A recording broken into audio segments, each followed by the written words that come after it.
Chère famille, chers enfants, il m'est difficile de prendre la parole aujourd'hui, pas pour un collègue, pas pour un ami, mais pour un frère. Saadia était une partie de mon être. C'est une partie de mon être que je perds. Nous nous connaissions depuis 53 ans. On a travaillé ensemble dans la Yeshiva Ktana pendant 40 ans. Nous avons fait notre connaissance dès que nous sommes venus en France. C'était la fondation de la Yeshiva d'Egenaim. Et avec lui et avec Rav Meir Sebag Zatzal. Il est resté avec nous pendant 2 ans et fut accepté au collège de Strasbourg. C'était pour son prochain mariage. Le collège de Strasbourg a émigré à Marseille. C'est là où il a excellé dans le travail de Baalei Batim. Vient ensuite l'ouverture de la Yeshiva Ktana par le trio que l'on connaît, Zechram Livracha, Rav Kohn, Rav Setruk et Rav Shimon Biton. Et 6 mois après l'ouverture, il m'appelle si j'étais intéressé à venir compléter l'équipe. Depuis, on ne s'est pas quitté. Imaginez un peu les liens qui nous unissaient. Je ne peux pas te dire en une intervention. Il avait des qualités surhumaines.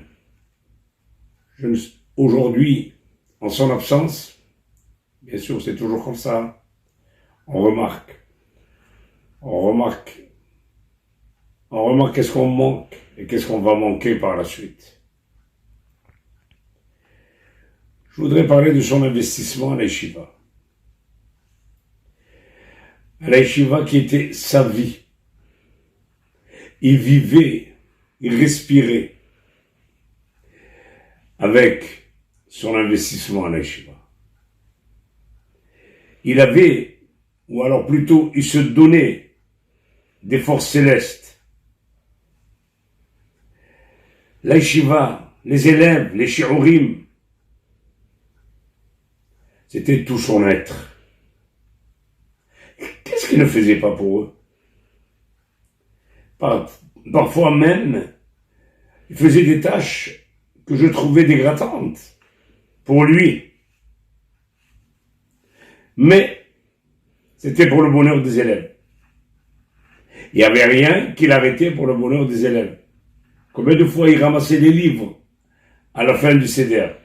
Alors ça veut dire, c'est pas ton rôle. Il y a des élèves à tour de rôle.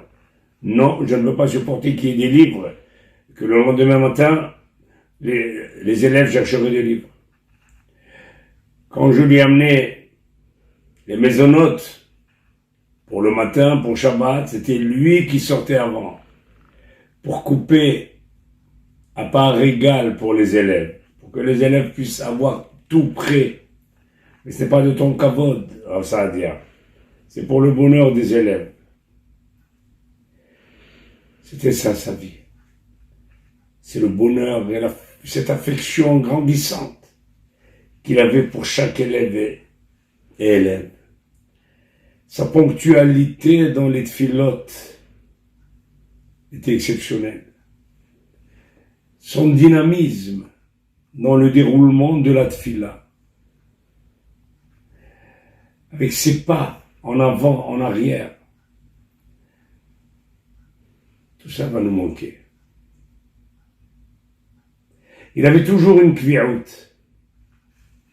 une étude avant la tfila, et c'est lui qui prenait les élèves dans sa voiture pour étudier avec eux. Combien de masertotes il avait comme ça avec les élèves, avec 2 ou 3 élèves avant la tfila. Combien lui doivent ces centaines d'élèves qui sont passés pendant 40 ans à la tfila? Combien ils lui doivent? Combien il leur a appris? Dans ces shiurim, les élèves se sentaient comme ses propres enfants. Tellement ils étaient proches d'eux. Combien de fois il répétait pour que l'élève puisse comprendre le shiur. Le dernier Shabbat,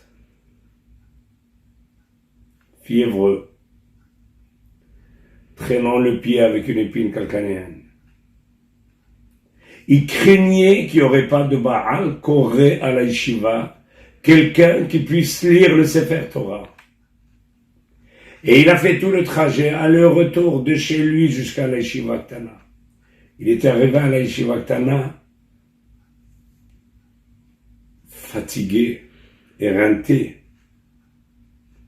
Mais il est venu. Parce qu'il craignait qu'il n'y aurait pas eu de Baal Koré. Hélas. C'était sa dernière visite à l'Yeshiva. Avec toutes les filotes qui ont été faites pour Sarfoa, avec toute l'étude de Torah, non-stop qui a été faite pendant 3 jours, jour et nuit, et ça n'a pas donné de résultat. Il est quand même parti. Comme dit la Gemara dans Ktubot, Nitzhu elim et mitzukim. Les Malachim le voulaient. Akadosh Baruch Hu le voulait.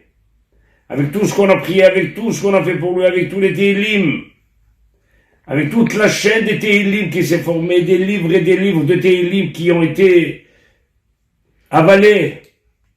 Akadosh Baruch Hu n'a pas tenu compte. Pourquoi? Parce que les Malachim, Akadosh Baruch Hu le voulait là-haut. Nitzhu elim et mitzukim. Vous savez quel est son plus grand nachat? Son plus grand nahat, c'est que la yeshiva continue. Parce que c'est chas v'chalila. Une idée nous effleure. Comme quoi, il y aurait un arrêt de cette yeshiva. Après 40 ans d'existence, c'est le plus grand tsar qu'on peut lui faire. Chalila v'chasar, ça veut dire. Alors, prenons des forces et de là-haut, il priera pour nous donner des forces, pour continuer, pour aller de l'avant. Et surtout, ça a dit, prie pour ta femme, prie pour la almana, prie pour tes enfants, prie pour tes petits-enfants, et prie pour tous les rabbanim et toute la communauté de Marseille qui t'aimait, qui te vouait un amour exceptionnel. Dès que ton décès a été connu à Marseille et ailleurs, des centaines et des centaines de messages affluaient. Oui, parce que tu connaissais les gens. Et les gens te connaissaient. Et les gens savaient ton humilité. Et les gens savaient apprécier ta modestie. Et les gens, ils savaient apprécier ta décence et ta noblesse. Tu faisais de l'argent pour la yeshiva. Mais tu faisais cet argent avec un tel raffinement. Et tu le faisais avec une telle finesse que les gens avaient plaisir à te donner de l'argent. Et ce plaisir, ils ne l'auront plus. Tu n'es plus là. Mais ta yeshiva, elle est là. Ta yeshiva, elle reste là. Elle continuera, Be'ezrat Hashem. Et tous les gens qui aidaient la yeshiva avant, ils continueront à l'aider. Et en aidant la yeshiva, ils t'aideront à toi, de là-haut. Et ils aideront toute ta famille.